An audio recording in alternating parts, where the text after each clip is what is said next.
22 de febrero. Hoy celebramos la memoria de Santa Margarita de Cortona. Margarita nació en Italia en el año 1247, hija de una familia de agricultores. Los primeros años los pasa alegremente junto a su madre, que es muy piadosa y que le enseña a ofrecer todas sus oraciones y obras por la salvación y por la conversión de los pecadores. A los 7 años queda huérfana de madre y entonces su padre se casa con una mujer dominante y agresiva que se dedica a hacerle la vida imposible a la joven Margarita, la cual empieza a volverse triste y desconfiada y a buscar fuera del hogar las alegrías que en su casa no logra hallar. A los 17 años ya es una joven muy hermosa, pero no puede encontrar cariño en su hogar. Es entonces cuando se deja engañar por un terrateniente, un rico agricultor que prometiéndole que se casaría con ella, logra obtener que se fuera de su casa y se vaya con él. Ella al principio opone resistencia porque sabe que lo que le ofrece es la deshonra y una vida de pecado, pero los regalos espléndidos y las promesas mentirosas de aquel engañador la logran convencer y una noche sale huyendo y se va con él. Viajan aquella noche por un río en una balsa, chocan y la balsa se hunde. Ella corre gravísimo peligro de ahogarse, pero su prometido logra salvarla nadando ágilmente. La joven considera esto como una llamada de Dios, pero en aquella hora pueden más las promesas del pecado que los avisos de Dios, y sigue con aquel hombre. Son 8 años de pecado, de lujos, de fiestas y placeres, pero su alma no es feliz. Desea fuertemente volver a los tiempos antiguos, cuando aunque no tenía lujos, ni fiestas, ni honores, sin embargo tenía el alma limpia de pecado y tranquila su conciencia. Tiene un hijo, que más tarde será franciscano, pero en su alma se libra cada día una violenta batalla entre su deseo de vivir en gracia y amistad con Dios y los deseos pasionales de su naturaleza humana. La gente la ve atravesar plazas y calles, elegantísima, en lujosas cabalgaduras, pero no imaginan que su alma agoniza de angustia. Para calmar un poco los remordimientos de su conciencia, se dedica a repartir limosnas entre los pobres. A una viejita agradecida que le dice: «Gracias, señora, usted sí es buena persona», le responde: «Por favor, no diga eso, que yo solo soy una miserable pecadora». A ratos se retira a las soledades del bosque a llorar y allí exclama: «Oh Dios, qué bueno es poder hablarte, aunque el alma se sienta tan débil y pecadora. Te repito las palabras del hijo pródigo: he pecado contra el cielo y contra ti». Le ruega a su compañero que contraigan matrimonio, porque su alma no puede vivir tranquila en esa vida de ilegitimidad.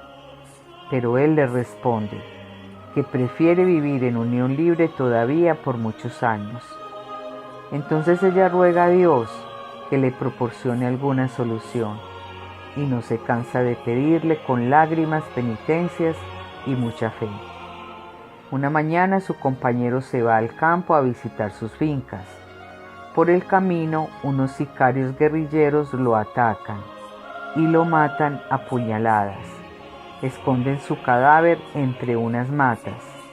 El hombre no vuelve a casa esa tarde, pero su fiel perro llega al día siguiente dando aullidos muy lastimeros y tira insistentemente de la falda de Margarita como diciéndole: «Por favor, sígame». Ella lo sigue llena de afán y de temor de que algo grave le haya sucedido a su compañero. En el bosque, junto a un gran árbol, hay un montón de ramas y hasta allí la lleva el perro fiel. Margarita mueve ramas y encuentra el cadáver de su amante, destrozado con horrorosas heridas y empezando a descomponerse. Entonces, sentada bajo un árbol, se pone a llorar y a pensar. Los enemigos de la salvación le dicen: eres hermosa, tienes apenas 25 años, lánzate a la vida, que amadores no te van a faltar. Pero mientras reza, siente que el Espíritu Santo le inspira esta idea. ¿Por qué no ir a la ciudad de Cortona, donde están los padres franciscanos, que son tan amigos de los pobres, y pedirles que me ayuden? Y hacia esa ciudad dirige sus pasos. Al llegar a Cortona, en la entrada de la ciudad, se encuentra con dos buenas señoras, que se conmueven al verla en tan impresionante estado de pobreza y se ofrecen a ayudarla. La llevan a su casa, se encargan de la educación del niño y ellas mismas van donde los padres franciscanos a recomendarla. Una gran bendición para Margarita fue encontrar entre los padres franciscanos dos santos y sabios sacerdotes que le supieron dar una excelente dirección espiritual. Por 3 años largos tiene todavía que luchar esta joven contra las terribles tentaciones de su carne, pero estos prudentes directores la ayudan muchísimo, animándola cuando está decaída y deprimida, y guiándola con prudencia cuando ella se quiere dejar llevar por desmedidos entusiasmos. Deseaba hacer excesivas penitencias, porque decía que con las pasiones de su cuerpo nunca podía hacer las paces, y que tenía que dominar a la fuerza de ese cuerpo que tanto le había hecho ofender a Dios. Pero los padres franciscanos la moderaban y le insistían en que para la sociedad puede ser más útil un burro vivo que un cadáver. Margarita fue al pueblo y a los campos donde había dado malos ejemplos, viviendo en concubinato, y fue vestida de penitencia y pidiendo perdón a los vecinos por todos los escándalos que les había dado con su vida pecaminosa de otros tiempos. Luego, por inspiración de Dios, dejó de pensar tanto en sus antiguos pecados y se dedicó más bien a pensar en el amor que Dios nos ha tenido, y esto la hizo crecer mucho en santidad. Entonces empezó a tener éxtasis. Se llaman éxtasis a ciertos estados de contemplación y de meditación profunda, cuyo resultado es la suspensión temporal de la actividad normal de los sentidos y cierta unión mística con Dios, acompañada de visiones sobrenaturales. Sus directores, los dos padres franciscanos, fueron escribiendo todos los datos que lograron saber y redactaron la vida de la santa y muchas de sus visiones. Fue admitida como terciaria franciscana, o sea, como religiosa seglar, que viviendo en el mundo se dedica a llevar una vida de mucha oración y de intenso apostolado. Con la ayuda de otras jóvenes terciarias franciscanas y pidiendo limosna y ayudas de todas partes, Margarita funda un hospital en Cortona y allí se dedica con sus compañeras a atender gratuitamente a muchos enfermos. Nuestro Señor empieza a hablarle en visiones y así esta santa llega a ser una de las precursoras de la devoción al Sagrado Corazón. Recordemos algunos de los mensajes que Jesús le dio. Quiero que tu conversión sea un ejemplo para muchos pecadores, para que se sientan animados también a dejar la vida de pecado que han llevado y a emprender desde ahora en adelante una vida llena de buenas obras.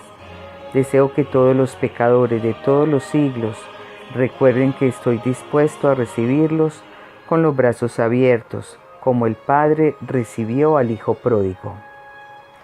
Cuando le asaltan las angustias al pensar si Jesucristo le habrá perdonado todas sus maldades, oye la voz de nuestro Señor que le dice: porque he muerto en la cruz por salvarte, por eso te perdono todas tus culpas, sin dejar ninguna que no quede perdonada.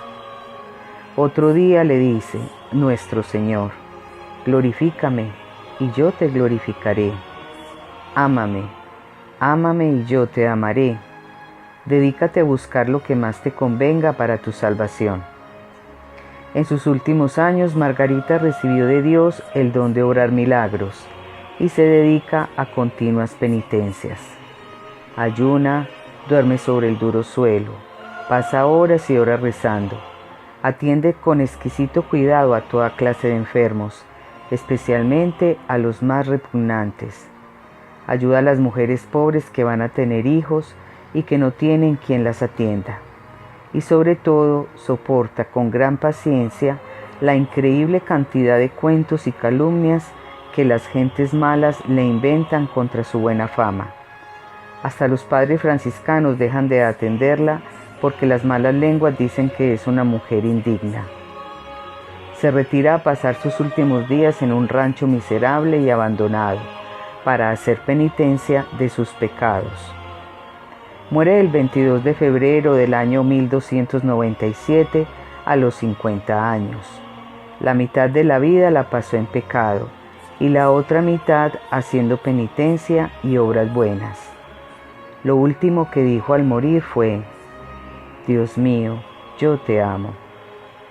Santa Margarita la convertida, pídele a Dios que nosotros también logremos convertirnos.